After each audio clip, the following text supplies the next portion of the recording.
Hello student, कैसे हैं आप? आई होप आप सभी अच्छे होंगे। प्यारे बच्चों, आज हम करेंगे कक्षा 6 के विज्ञान के अध्याय 2 को। इस अध्याय का नाम है बच्चों भोजन के घटक।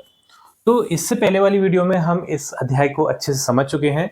इस वीडियो में हम इस अध्याय से प्रश्न उत्तरों को हल करेंगे। तो देख लेते हैं बच्चों, बिल्कुल भी देर न करते हुए इस अध्याय के प्रश्न उत्तरों को। तो इस अध्याय का जो प्रश्न क्रमांक 1 है वो है, हमारे भोजन के मुख्य पोषक तत्वों के नाम लिखिए। तो जैसा कि बच्चों हमने अध्याय में पढ़ा था कि हमारे भोजन में मुख्यतः इस अध्याय में दिया है 5 पोषक तत्व होते हैं, ठीक है। और 2 हमने खनिज लवण और जल को भी एक्स्ट्रा में पढ़ा था कि ये भी हमें हमारे शरीर के लिए बहुत ज्यादा आवश्यक है। तो यहाँ पे हम देख लेते हैं बच्चों कि पहला जो पोषक तत्व है वो है कार्बोहाइड्रेट, दूसरा है प्रोटीन, तीसरा है वसा, चौथा है विटामिन, पांचवा है खनिज लवण और छठा रेशा और ये जल। तो इस तरीके से ये 7 पोषक तत्व हो गए जो कि हमारे शरीर के लिए बहुत ज्यादा आवश्यक होते हैं। अब देख लेते हैं बच्चों, इस पाठ का जो प्रश्न क्रमांक 2 है वो है, निम्नलिखित के नाम लिखिए। तो यहाँ पे हमसे कुछ प्रश्न पूछे गए हैं, उनके नाम हमें बताना है। तो पहला जो प्रश्न है, वे पदार्थ जो हमारे शरीर को ऊर्जा देते हैं। तो ऊर्जा देने वाले पदार्थ बच्चों, एक तो कार्बोहाइड्रेट है और दूसरा है वसा। ये दोनों पदार्थ हमें ऊर्जा देते हैं, ठीक। तो यहाँ पे हमारा उत्तर हो जाएगा कार्बोहाइड्रेट और वसा। ख नंबर वाला जो प्रश्न है वो है, पोषक तत्व जो शरीर की वृद्धि और अनुरक्षण के लिए आवश्यक है। तो ऐसा पोषक तत्व जो हमारे शरीर में वृद्धि करता है और हमारी शरीर की रक्षा करता है, तो उस पोषक तत्व को हम प्रोटीन कहते हैं। क्या कहते हैं बच्चों? प्रोटीन। तो इस प्रश्न का उत्तर हो जाएगा प्रोटीन। ग नंबर का जो प्रश्न है वो है, वह विटामिन जो आंखों की अच्छी दृष्टि के लिए आवश्यक है, हमारी आंखें स्वस्थ रहें, उस विटामिन का क्या नाम है? तो उस विटामिन का नाम है विटामिन ए। तो इस प्रश्न का उत्तर हम लिखेंगे विटामिन ए। ग नंबर वाला प्रश्न है बच्चों, वह तत्व जो अस्थियों के लिए आवश्यक है। यहाँ पे अस्थियों का अर्थ है हड्डियों के लिए, मतलब हमारी हड्डियों को कौन सा तत्व मजबूत बनाता है, तो उस तत्व का नाम है बच्चों कैल्शियम। कैल्शियम तत्व हमारी हड्डियों को मजबूत बनाता है। इस तरीके से बच्चों ये प्रश्न क्रमांक 2 भी हो गया। अब देख लेते हैं अगले प्रश्न को। अगला जो प्रश्न है वो है, 2 ऐसे खाद्य पदार्थों के नाम लिखिए जिनमें निम्न पोषक तत्व प्रमुख मात्रा में उपलब्ध होते हैं। तो जैसे कि वसा, तो वसा बच्चों घी और मक्खन यानी जो चिकनाई वाली चीजें हैं उनमें पाया जाता है, ठीक है। घी और मक्खन में ये मुख्यतः होता है, ठीक। ख है मंड। मंड को हम स्टार्च भी बोलते हैं। तो मंड हमारा आलू और चावल में पाया जाता है, ठीक। तो यहाँ पे हम इसका उत्तर लिख देंगे आलू और चावल, ठीक। आहारी रेशे। आहारी रेशे बच्चों हरी सब्जियों में, फलों में, इनमें बहुत अत्यधिक मात्रा में पाए जाते हैं।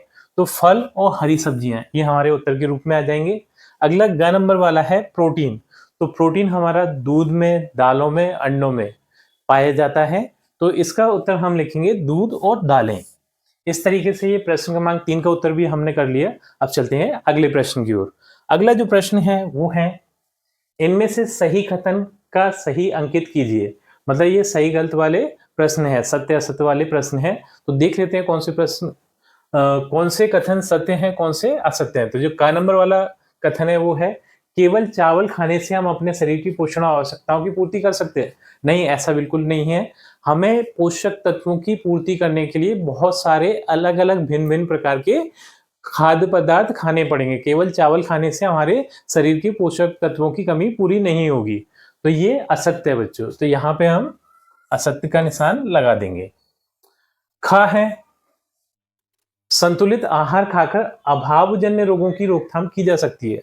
बिल्कुल की जा सकती है। अभावजन्य रोग तभी होते हैं जब हमारे शरीर में कोई ना कोई पोषक तत्व की कमी होती है, तब हमारे शरीर में अभावजन्य रोग होते हैं। और जब हम संतुलित आहार लेते हैं, यानी संतुलित आहार का मतलब ये है ऐसा आहार जिसमें सारे पोषक तत्व उतनी मात्रा में उपस्थित हों जितने हमारे शरीर के अंदर उनकी आवश्यकता है, ठीक है। तो संतुलित आहार खाकर हम अभावजन्य रोगों को रोक सकते हैं। तो ये सत्य बात है। तो यहाँ पे सत्य का चिन्ह लगा देंगे, ठीक।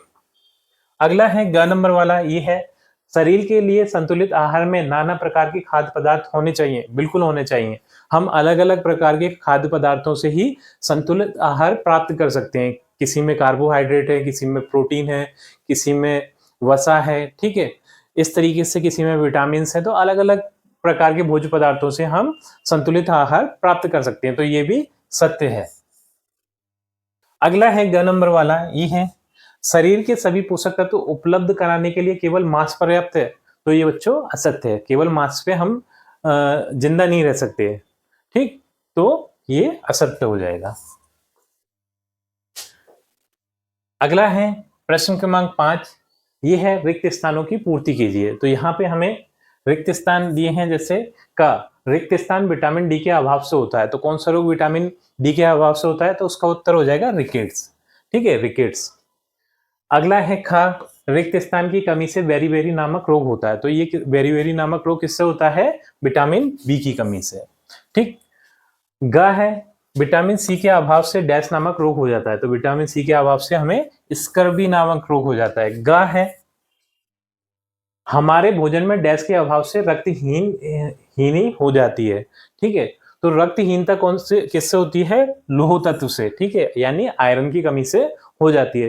तभी तो डॉक्टर वगैरह बोलते हैं जब तुम्हारे शरीर के अंदर रक्त की कमी हो जाती है तो हमें सलाह देते हैं आयरन की गोलियां या फिर पालक का जूस पीने के लिए। ठीक है, इस तरीके से वो रक्त की कमी को पूरा करते हैं। तो बच्चों, ये हमारे इस पाठ का अंतिम प्रश्न था। इसी के साथ हमारे ये प्रश्न उत्तरों का सिलसिला खत्म हो जाता है। ठीक, तो आई थिंक ये वीडियो आपको अच्छी लगी होगी। यदि वीडियो आपको अच्छी लगी है तो वीडियो को लाइक करिए, चैनल को सब्सक्राइब करिए। आपसे मिलते हैं अपनी अगली वीडियो में।